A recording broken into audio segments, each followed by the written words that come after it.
Friends, आज हम discuss करेंगे विलियम वर्ड्सवर्थ की बहुत ही फेमस पोएम और इसका नाम है द सोलिटरी रिपर। ये पोएम आपको यूजी पीजी और अदर इम्पोर्टेंट जो कंपटीशन एग्जाम्स होते हैं उसमें ज़रूर मिलेगी। तो चलिए शुरू करते हैं इस वीडियो लेक्चर को। वीडियो में बने रहिए, वीडियो को स्किप न करें।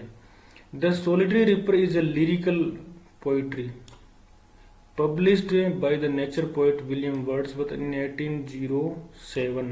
1807 में विलियम वर्ड्सवर्थ के द्वारा पब्लिश की गई थी और लिखा गया था 1805 में। ठीक है, ये जो पोएम है ना, ये लिरिकल बैलाड्स में पब्लिश हुई थी। It is a widely read poem, इसको बहुत ज्यादा पढ़ा जाता है। Published in the collection poems in 2 volumes, इनकी 2 वॉल्यूम्स में पब्लिश हुई थी। कलेक्शन पोएम्स में हम आगे डिस्कस करेंगे वो कौन सी कलेक्शन पोएम्स थे। This poem is unique for it is not based on the poets experience but on his friend and author. ये पोएम खास है, यूनिक है, इसलिए नहीं है कि ये उस पोइट का एक्सपीरियंस है वर्ड्सवर्थ का, बल्कि इसलिए कि इसके फ्रेंड के जो लेटर्स थे उनके ऊपर डिपेंड की गई है। तो इसके फ्रेंड और ऑथर का नाम है Thomas Wilkinson. Wordsworth had made a note of it in his tours to the British mountains. Wordsworth ने tour to the British mountains letter लिखे हैं, उसमें उन्होंने ये जिक्र किया है। अच्छा, इस सोलिटरी रिपर का बैकग्राउंड यहीं से शुरू होता है। Thomas Wilkinson was a lake district governor. जो लेक डिस्ट्रिक्ट पोइट्स माने जाते हैं ना, रॉबर्ट साउथ, एस.टी. कोलरिज और वर्ड्सवर्थ हैं, उसी डिस्ट्रिक्ट में ये एक लैंड ओनर था, मतलब जमींदार था। कौन? Thomas Wilkinson. इसने 1787 में विजिट किया था स्कॉटलैंड को, और वहां उसने describe a moment in which he passed a female who was ripping alone. और वहां पे उसने इसकी स्क्रिप्ट को लिखा, मतलब उसने रियल में देखा था कि वहां पे एक सोलिटरी गर्ल है, वो रिपिंग कर रही है। She sung a Scottish variant of the Gaelic language, मतलब स्कॉटिश लैंग्वेज में वो एक सॉन्ग गा रही थी। Wordsworth who had visited Scotland himself in 1803, 1803 में वर्ड्सवर्थ भी वहां पे गया था। रीड इट इन मैन्युस्क्रिप्ट, उस मैन्युस्क्रिप्ट को पढ़ा जो कि इसने लिखी थी, विल्किंसन ने लिखी थी। And wrote the solitary ripper around 5 नवंबर 1805, और 5 नवंबर को लगभग उसने सोलिटरी रिपर को लिखा, कंपोज किया। The solitary reaper is one of the Wordsworth most famous post lyrical ballads. Poem, यहाँ पोएम होना चाहिए था। ये लिरिकल बैलाड्स में पब्लिश होने वाली फेमस पोएम्स में से एक थी। ठीक है, the solitary girl is likely singing in Scots, और वो स्कॉटिश लैंग्वेज में सिंगिंग कर रही थी। तो ये पिक्चर आप देख रहे हो, वो रिपिंग कर रही थी। अब हम इसकी टेक्स्ट को देखते हैं। तो फ्रेंड्स चलिए शुरू करते हैं। Behold her single in the field. Wordsworth अपने कंपेनियन को कहता है कि रुको, सिंगल इन द फील्ड, ये देखो अकेली है वो खेत में, फील्ड में। योन सोलिटरी हाईलैंड लास मीन्स गर्ल, एक पहाड़ी girl. Ripping and singing by herself है, खुद ही गा रही है, खुद ही रिपिंग कर रही है, फसल को काट रही है। स्टॉप हेयर और जेंटली पास। इस पोएम की खास बात यह है फ्रेंड्स कि इसमें रोमांटिसिज्म के एलिमेंट्स हैं। तो ये पोएम बड़ी फेमस हुई थी रोमांटिसिज्म की वजह से, और लिरिकल पोएम है तो बहुत ज्यादा इंपॉर्टेंट पोएम है।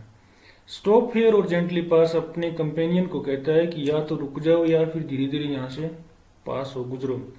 Alone she cuts and binds the grain, वो धान को काट रही है और उनको बांध रही है, जो पूल है उनके। And sings a melancholy strain means song, अब वो कोई दुख का गीत गा रही है।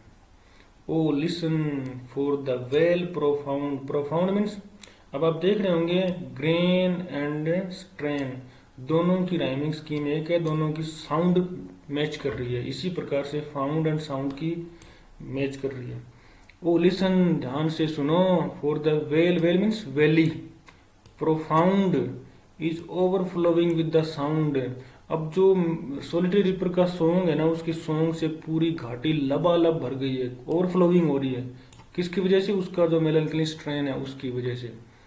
No nightingale did ever chant more welcome notes to weary bands. अब जो थके हुए ट्रेवलर्स आते हैं ना, उनको सॉन्ग सुनाते हैं नो नाइटिंगेल से, लेकिन उसका सॉन्ग भी इतना मेलोडियस नहीं है। In some shady haunt Arabian nights Arabian Sands.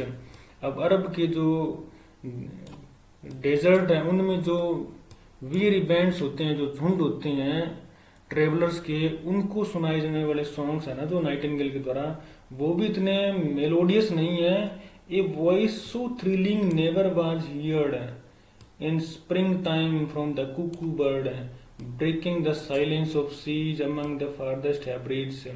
Hybrids का जो एरिया है वहां पे जो साइलेंस ब्रेक करता है ना, वो भी जो समुद्री एरिया है उसका जो साइलेंस ब्रेक करता है वो है कुकू बर्ड। और उसका सॉन्ग भी इतना मेलोडियस नहीं है, उसकी सॉन्ग साउंड भी इतनी थ्रिलिंग नहीं है जितनी की इस सोलिटरी गर्ल की है, सोलिटरी रिपर की है। विल नो वन, अब पोइट खुद एक क्वेश्चन पूछता है अपने कंपेनियन से, will no one tell me what she sings. वो पूछता है कि क्या मुझे कोई नहीं बताएगा वो क्या गा रही है। Perhaps the plaintive numbers flow for old, पुराने दुखों को याद कर रही होगी।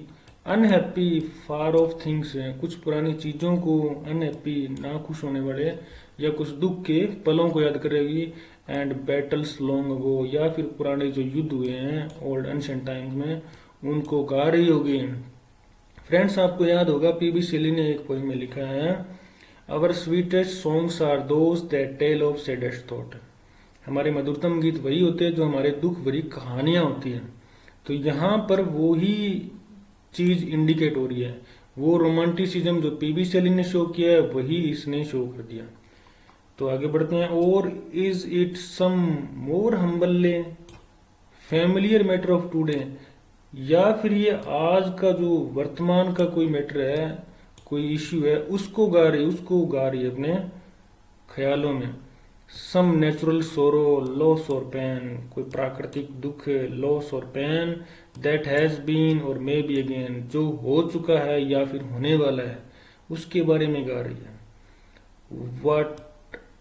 What ever the theme the maiden sang, maiden means वो लड़की, कुंवारी लड़की जो गा रही है, उसकी थीम क्या है?